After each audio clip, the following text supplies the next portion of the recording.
nous sommes tous baptisés, donc tous responsables de l'annonce de la parole de Dieu.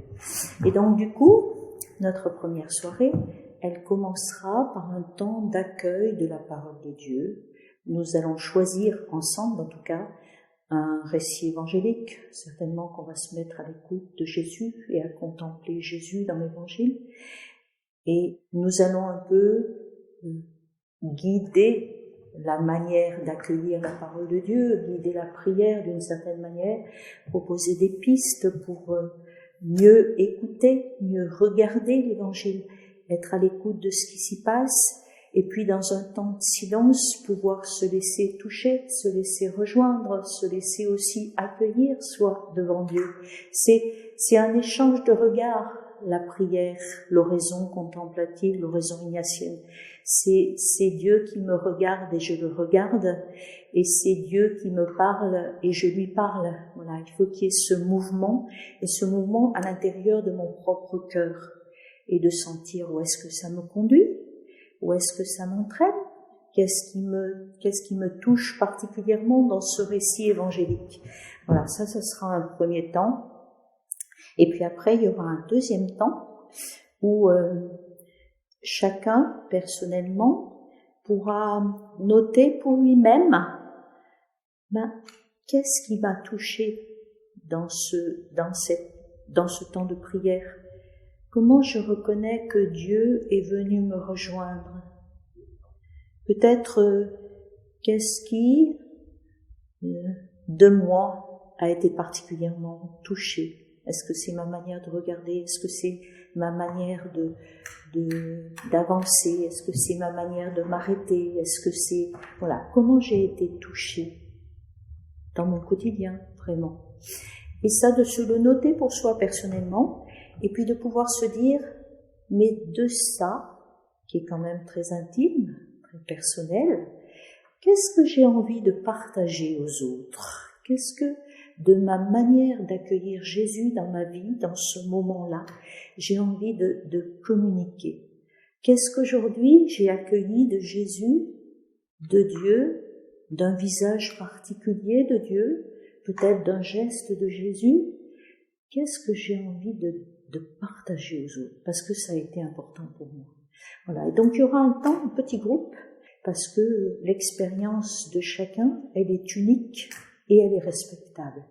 Et que donc du coup, je vais accueillir, moi, l'expérience de chacun dans un petit groupe et me laisser, là aussi, waouh, il a été touché par le regard de Jésus.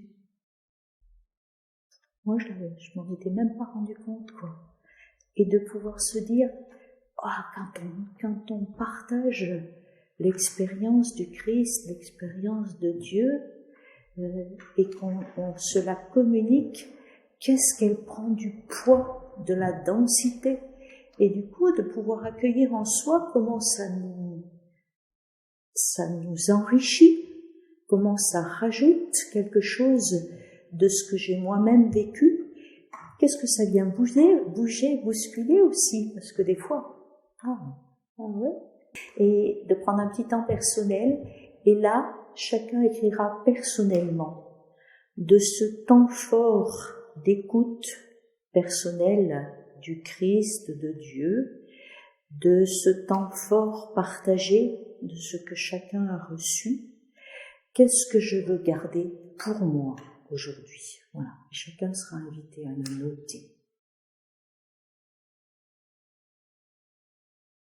C'est le propre, normalement, de la spiritualité ignatienne, c'est d'accueillir et de cheminer avec les personnes telles qu'elles sont. Et donc, du coup, une méthodologie, une manière de faire, même bien ficelée, même bien construite, après, il faut l'adapter un petit peu à son public.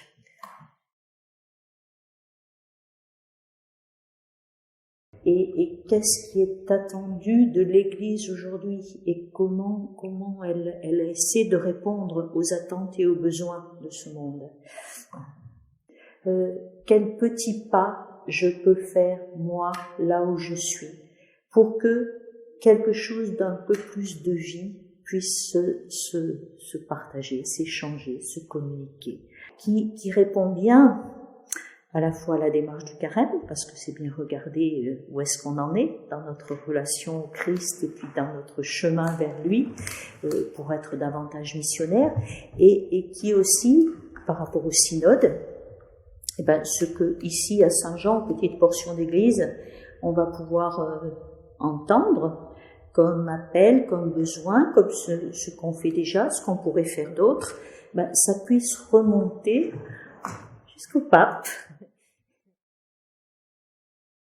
Ici à Saint-Jean, eh ben, ce qu'on va vivre, ça a une importance pour nous, et c'est déjà pas rien, et ça a une importance pour le monde et pour l'Église universelle.